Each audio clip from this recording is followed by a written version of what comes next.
Muy buenas tardes. Sean todos cordialmente bienvenidos al panel de discusión correspondiente a la unidad 2 de la asignatura de evaluación psicopedagógica.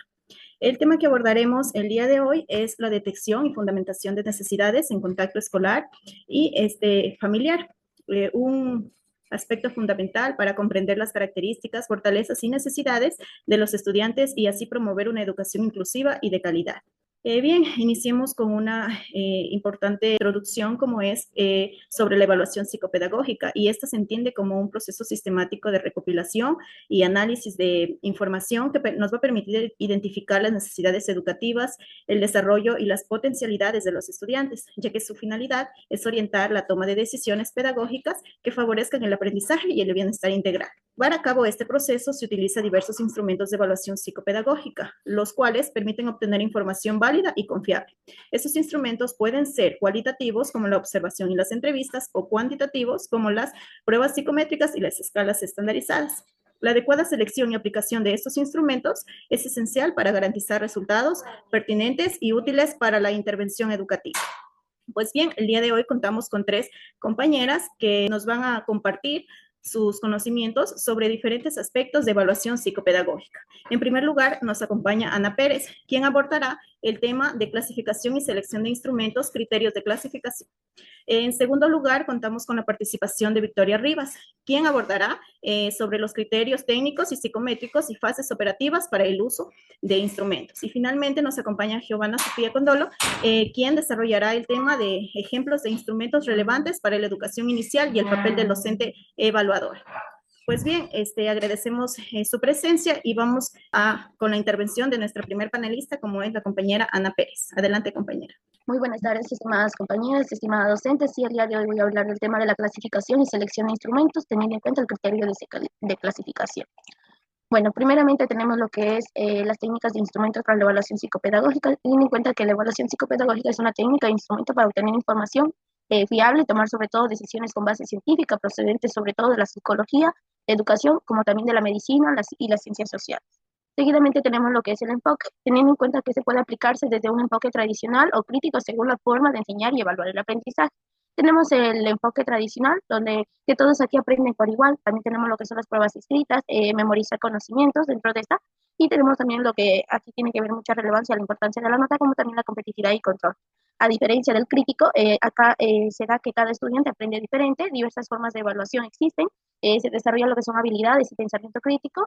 Aquí sí importa lo que es más el aprendizaje que la nota, y sobre todo tiene que ver mucho con la reflexión y la retroalimentación. A continuación voy a hablar de lo que son las técnicas del proceso evaluativo según cómo se clasifican. Tenemos en la entrevista, primeramente cabe destacar que la entrevista en sí es una conversación guiada entre el docente, entrevistado, el estudiante o familia, con el objetivo en sí de informar sobre un tema relevante sobre su situación.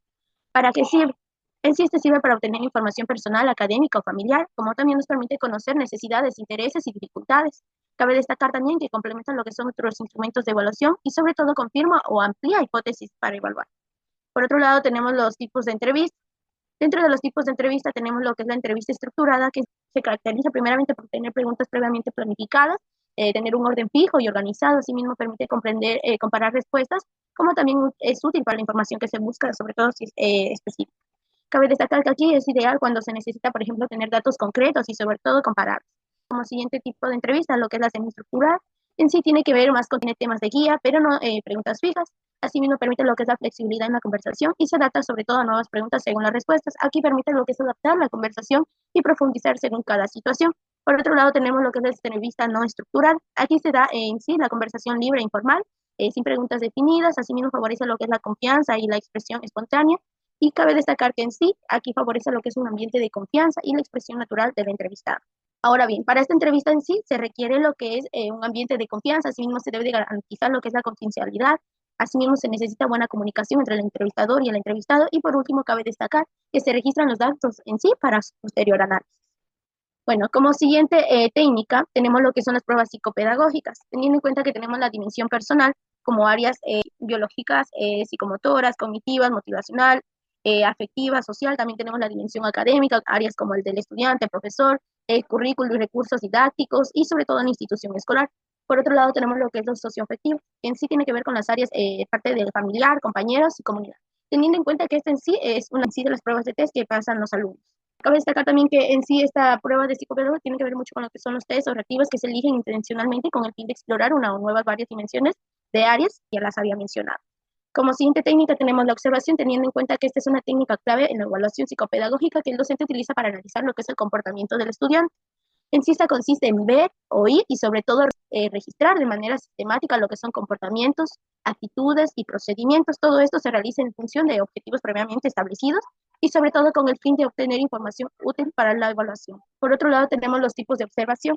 Tenemos la observación estructurada, que sí se realiza siguiendo lo que es un plan o guía previamente diseñada con objetivos y categorías definidas con anticipación. En sí, esta se caracteriza primeramente por tener un objetivo específico, como ya lo había mencionado. Se usa una guía o lista de cotejo, también los datos se registran de manera sistemática y sobre todo permite lo que es comparar los resultados. Por otro lado, tenemos la observación estructurada, que sí se realiza sin un plan previo rígido, permitiendo lo que es al observador registrar lo que considera relevante. Aquí no tiene lo que es un plan definido, en sí es flexible y abierta y sobre todo el observador decide cómo observar y qué registrar. Cabe destacar que este es útil para las exploraciones iniciales. Por otro lado, tenemos la observación natural o espontánea. Aquí se realiza lo que es en el ambiente natural sin intervenir o modificar la situación que se está observando. Cabe destacar que aquí ocurre en el contexto natural del sujeto, no se manipulan las variables en sí y los sujetos actúan con normalidad aportando esa información real y auténtica. Por otro lado, tenemos la observación participante, que tenemos aquí el observador que en sí forma parte del grupo o situación que se está observando. Cabe destacar que aquí el observador participa en actividades, también conoce lo que es desde el centro la dinámica del grupo, requiere en sí lo que más mayor empatía y sobre todo ética, y también podemos mencionar que aporta lo que es la comprensión profunda del contexto. Finalmente, puedo mencionar que la observación en sí es una herramienta fundamental en la evaluación psicológica, ya que puede adaptarse a los objetivos de la evaluación y sobre todo las características de cada grupo y estudiante. Muchas gracias. Muchas gracias, Ana, por su intervención. A continuación, damos paso a la compañera Victoria Rivas, quien nos hablará sobre los criterios técnicos y psicométricos, así como las fases operativas para el uso de instrumentos de evaluación. Adelante, compañera. Buenas tardes, estimada magíster María del Pilar, estimados compañeros del ciclo 7 paralelo B. Sí, efectivamente, el día de hoy les voy a hablar acerca de la evaluación psicopedagógica y de forma específica me centraré en los criterios técnicos y psicométricos, como también en las fases operativas para el uso de instrumentos psicopedagógicos. Primeramente, es importante tener en claro que la evaluación psicopedagógica es un proceso sistemático, científico y sobre todo ético, que integra información para comprender las necesidades, capacidades, competencias, características y contextos de la persona, en este caso del estudiante, y a la vez nos permite fundamentar la toma de decisiones para favorecer su desarrollo integral pleno y su proceso de enseñanza-aprendizaje. Bien, ahora me voy a adentrar a lo que son los criterios técnicos y psicométricos, tomando en cuenta el Ministerio de Educación ecuatoriano en el año 2021, mismo que señala que los instrumentos de evaluación deben cumplir con los siguientes requisitos. Primeramente, el instrumento de evaluación psicopedagógica debe cumplir con el criterio de validez, porque un instrumento es considerado válido cuando sirve para evaluar lo que se requiere, es decir, las diferentes áreas, sean cognitivas, emocionales, sociales, motoras, procedimental y actitudinal. También tenemos lo que es el criterio de confiabilidad, tomando en cuenta que un instrumento es considerado fiable cuando al ser aplicado por distintos profesionales de la educación, en este caso los docentes de educación inicial, se obtienen resultados semejantes en situaciones similares. Y finalmente es importante que cumpla con el criterio de objetividad, ya que para considerarse objetivo en la medida en que contiene criterios suficientemente explícitos o explicados de forma clara. Bien, importante resaltar que el cumplimiento de los criterios técnicos y psicométricos por parte de los instrumentos psicopedagógicos es fundamental para garantizar la efectividad y la eficacia de la evaluación psicopedagógica del estudiante a evaluar.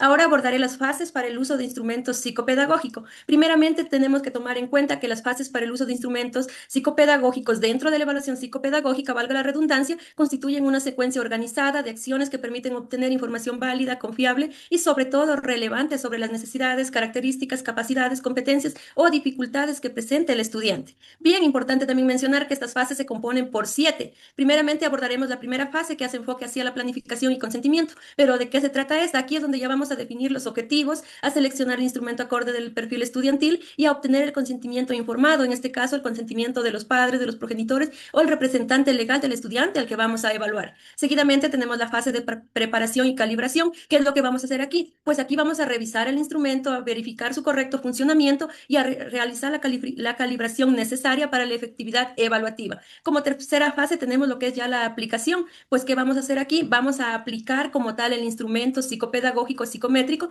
siempre y cuando siguiendo el protocolo previamente establecido y sin dejar de lado lo que es el manual de evaluación psicopedagógica. Tenemos la cuarta fase, que consiste en el registro y codificación. Aquí lo que ya vamos a hacer es registrar los datos obtenidos o los resultados y a la vez vamos a codificarlos de acuerdo con las instrucciones del instrumento que se ha utilizado. Tenemos como quinta fase el análisis e integración. Aquí vamos ya a realizar el respectivo examen, el respectivo estudio de los datos y relacionarnos con otras fuentes o variables relevantes para mayor confiabilidad. En sexto lugar, tenemos la comunicación de resultados. Es aquí donde ya vamos a presentar los resultados obtenidos de manera clara, comprensible y adecuada al público objetivo, en este caso al padre o madre de familia. Y finalmente tenemos lo que es el seguimiento y ajuste. ¿Qué es lo que vamos a hacer aquí? Pues aquí vamos ya a monitorear el uso del instrumento, a implementar un plan de intervención psicopedagógica y a realizar los ajustes para mejorar la aplicación y precisión del instrumento.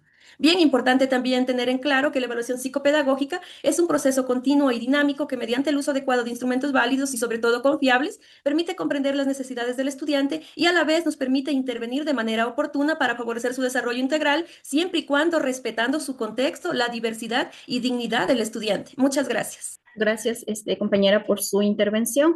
A continuación, invitamos a la compañera Giovanna Condolo para que nos comparta información sobre los instrumentos relevantes para educación inicial y el papel del docente evaluador. Adelante, compañera. Buenas tardes, estimadas compañeras, estimada magíster. Sí, efectivamente, en esta tarde yo les voy a hablar sobre este tema de gran relevancia, como son los ejemplos de instrumentos relevantes dentro de nuestro campo de la educación inicial. Para empezar mi intervención, quiero manifestar que estos instrumentos se sugieren dentro de la educación inicial porque cada uno de estos pues aporta información distinta y también complementaria, ya que ayuda al docente a que pueda comprender mejor al niño y también su entorno. Dentro de estos instrumentos tenemos, en primer lugar, el CADVIT-2, que es un instrumento que es una prueba breve de inteligencia que mide componentes tales como el verbal y el componente no verbal. Dentro del componente verbal se entiende o evalúa cómo entiende y usa las palabras del infante, y dentro del componente no verbal evalúa el razonamiento con imágenes o símbolos presentados. Este instrumento tiene como ventaja que su aplicación es rápida, no pasa en máximo de 15 minutos y también es útil para los niños desde los 4 años. Como limitaciones, este instrumento tiene que no mide la atención y memoria de trabajo, ya que solo se centra en el razonamiento en general. ¿Cómo se aplica? Pues el docente presenta preguntas verbales como definiciones o también analogías y también tareas no verbales como organizar figuras. Esto con el fin de poder detectar si el niño tiene un desarrollo cognitivo acorde a su edad. Otro instrumento tenemos lo que es el SSQ o cuestionario de comunicación social. Este es un cuestionario que los padres responden sobre la comunicación social de sus hijos y se usa como un tamizaje, es decir, como una primera señal para detectar posibles rasgos de autismo. Este instrumento tiene como ventaja que es rápido, sencillo y también útil para poder detectar señales de planas de dificultades dentro de lo que es la interacción social. Como limitaciones tenemos que este no sustituye a un diagnóstico clínico, ya que este solo viene a ser como una alerta. ¿Cómo se le aplica? Pues los padres responden preguntas sobre cómo el niño se comunica y también se relaciona. El docente usa estos resultados para poder decidir si es necesario una evaluación más especializada con un especialista. Otro instrumento es el SSERS-3, que es la escala de calificación del entorno de la primera infancia. Este instrumento es una escala que evalúa la calidad del ambiente dentro del aula, por lo que no mide el niño, sino que mide el contexto educativo. Este instrumento tiene como ventaja que evalúa la calidad del aula, especialmente la interacción entre el docente y el niño y el uso de los diversos materiales. Como limitaciones tiene que requiere de una observación larga, aproximadamente 2 horas, o también de una jornada completa de estudio. Este instrumento se lo aplica mediante un observador externo. Este evalúa aspectos del aula como rutinas, materiales o las relaciones entre el docente-niño y niño-compañeros o pares, ¿no? Se usa también para lo que es mejorar la calidad educativa del centro. Otro instrumento, tenemos lo que es la lista de cotejo de la motricidad fina. Este es una lista de tareas para ver cómo puede hacer el niño con sus manos y es una prueba práctica y económica, pero requiere que el docente sepa bien los criterios que quiere observar. Como ventajas tenemos que es adaptable al habla y requiere de materiales súper económicos y también es fácil de integrar en las actividades cotidianas de la planificación microcurricular. Como limitaciones es que requiere que el docente esté entrenado para aplicar los criterios de manera objetiva. Su aplicación se da que el docente observa al niño si logra diversas tareas como recortar, dibujar o ensartar cuentas. Marca la lista de cotejo, lo que logra y lo que también necesita apoyo. Finalmente tenemos lo que es la entrevista familiar semiestructurada.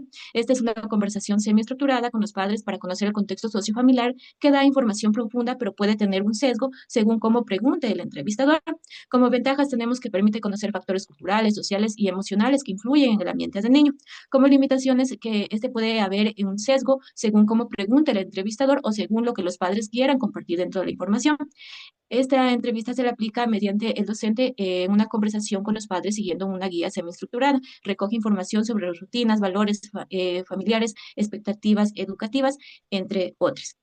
Bien, todos estos ejemplos de instrumentos nos ofrecen una visión más integral que ayuda al docente a comprender al niño en su totalidad y también para que pueda planificar lo que son las estrategias de apoyo más efectivas. Y con esto nos adentramos lo que es al siguiente apartado, que es el papel del docente evaluador, ya que este viene a ser una pieza central en el proceso de evaluación psicopedagógica, porque no solo aplica instrumentos, sino también que los interpreta, los comunica y también garantiza que la información se use de manera ética y útil. Bien, dentro de el papel del docente tenemos que primero tiene que identificar las necesidades, ya que este observa conductas, aprendizajes y emociones en el aula. Si detecta que un niño tiene dificultades en su motricidad o lenguaje o interacción, activa lo que es la ruta de evaluación para dar un apoyo temprano. También aplica instrumentos cualitativos, ya que utiliza herramientas como la observación, las listas de cotejo y las entrevistas para permitir recoger información cotidiana y real del niño. También colabora con especialistas, ya que el docente no trabaja solo, comparte sus observaciones con psicólogos, terapeutas o médicos.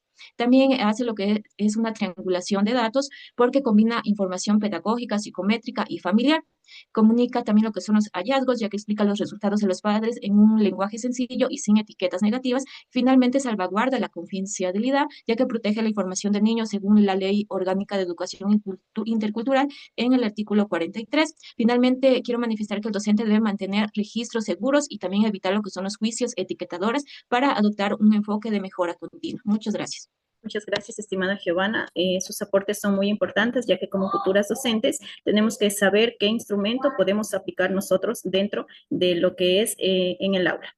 Bien, en base a los contenidos expuestos, me permito plantearles algunas interrogantes que nos van a ayudar a profundizar y comprender más sobre el tema. La primera interrogante va para la compañera Ana. ¿Cuál es la diferencia entre los instrumentos cualitativos y cuantitativos? Bueno, compañera, en respuesta a esta interrogante puedo mencionar que la diferencia principal en los instrumentos cualitativos y cuantitativos es que primero los cualitativos recopilan lo que es información descriptiva, sobre todo lo que son comportamientos, opiniones, experiencias y percepciones. Por ejemplo, tenemos lo que es la observación, entrevistas y también los grupos focales, mientras que los instrumentos cuantitativos obtienen lo que son datos numéricos que pueden medirse y sobre todo analizarse estadísticamente. Por ejemplo, tenemos lo que son las encuestas con preguntas cerradas, pruebas estandarizadas y también lo que es la escala de medición. Muchas gracias. Gracias, compañera. La siguiente interrogante va para la compañera Victoria. ¿Qué aspectos garantizan que un instrumento psicométrico sea preciso y adecuado para su aplicación? Bien, gracias por la interrogante y en relación a ello puedo manifestarle que para que un instrumento psicométrico o psicopedagógico sea considerado preciso y adecuado, debe demostrar principalmente lo que es validez, es decir, medir realmente lo que pretende evaluar. Además, debe presentar confiabilidad, como ya lo manifestaba en mi intervención, lo cual va a garantizar los resultados consistentes y estables y también requiere de lo que es estandarización con normas claras de aplicación e interpretación. Finalmente, debe cumplir también con los criterios de pertinencia para la población y el contexto donde se utilice. Muchas gracias. Gracias, compañera. Y la última interrogante va para la compañera Giovanna. ¿Por qué es importante la colaboración entre docentes y especialistas en la evaluación de los estudiantes? En respuesta a la pregunta, quiero manifestar que la colaboración entre los docentes y también lo que son los especialistas es importante, debido a que esto ayuda a garantizar que la evaluación sea más integral, también confiable, ética y también más humana, ya que lo que es el docente pues aporta la mirada cotidiana y también pedagógica, mientras que el especialista viene a ofrecer lo que es este rigor técnico y también clínico, por lo que juntos logran comprender mejor al estudiante y así diseñar apoyos que realmente favorezcan el desarrollo integral del niño. Muchas gracias. Ante los acontecimientos ya expuestos y las preguntas que han sido respondidas por las panelistas, me permito dar las siguientes conclusiones. La adecuada clasificación y selección de los instrumentos de evaluación psicopedagógica permite obtener información pertinente sobre las necesidades y características de los estudiantes, favoreciendo una evaluación más objetiva y ajustada a cada contexto educativo. Los criterios técnicos y psicométricos como la validez, confiabilidad y estandarización garantizan que los instrumentos proporcionen resultados precisos y útiles para la toma de decisiones educativas, siempre siguiendo fases operativas bien definidas. Y por último, puedo mencionar que la utilización de instrumentos adecuados en educación inicial junto con el trabajo colaborativo entre docentes, especialistas y familias contribuye a una identificación temprana de necesidades educativas y al diseño de estrategias que potencian el desarrollo integral de los niños.